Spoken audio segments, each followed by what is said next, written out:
Sunod-sunod na naman ang mga bagyo at sama ng panahon para sa isang tribo sa Surigao del Norte. Mas matalas pa sa weather forecast ang kanilang pandama kung may paparating na sakuna.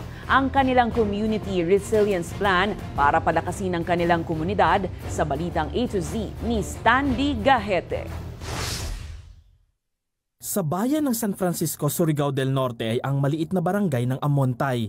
Tirahan ito ng humigit kumulang 1,000 residente, kabilang ay tinuturing na pinakamatandang tribo sa bansa, ang Mamanwa. Dahil tabing dagat, madalas hinahagupit ng bagyo ang komunidad na ito, katulad noong bagyong Yolanda noong 2013 at Odette noong 2020. Nawasak ang maraming mga tirahan ng tribo at maraming namatay na mga residente. Napag-alaman ng pamahalaan na hindi lahat ng kanilang programa ay angkop sa pangangailangan ng mga residente, kabilang narito ang tribo Mamanwa. Noong una, hindi talaga sila nabigyan ng pagkakataon na marinig yung mga boses nila. Ngayon, may equal na silang right na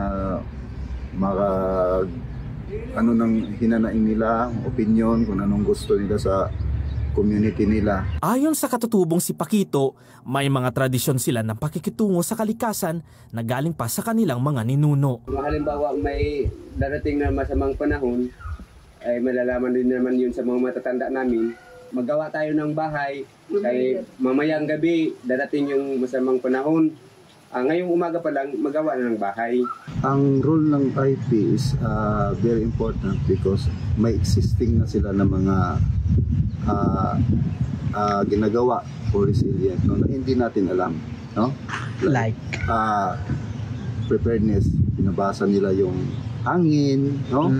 Hangin, then before pa yung mga bagyo, nag-iimbak na sila ng mga, for example, food nila, no? Then even after disaster. Binubuo ngayon ang bagong resilience plan sa pagtugon sa mga kalamidad sa tulong ng LGU, mga NGO at United Nations, batay sa tradisyon, kakayahan, asset at pangangailangan ng komunidad. Sa pamamagitan ng Community Resilience Plan, nabibigyan ng boses ang komunidad at nabibigyan ng pagkakataong makilahok sa pagdidisenyo ng programa at polisiya na galing sa kanila. Kabilang sa prioridad ang magkaroon ng karapatan sa lupang tinitirahan, kabuhayan, suportang medikal at financial training.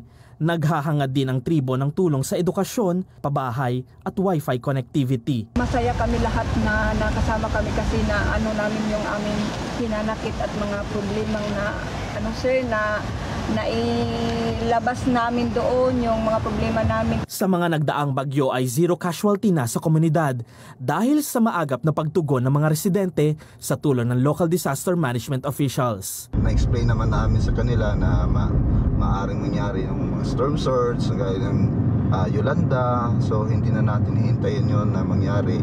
Binubuo na ang local executive order para sa mas matibay na mga komunidad sa Surigao del Norte. Para sa Balitang A to Z, Stanley Gahete, Surigao del Norte.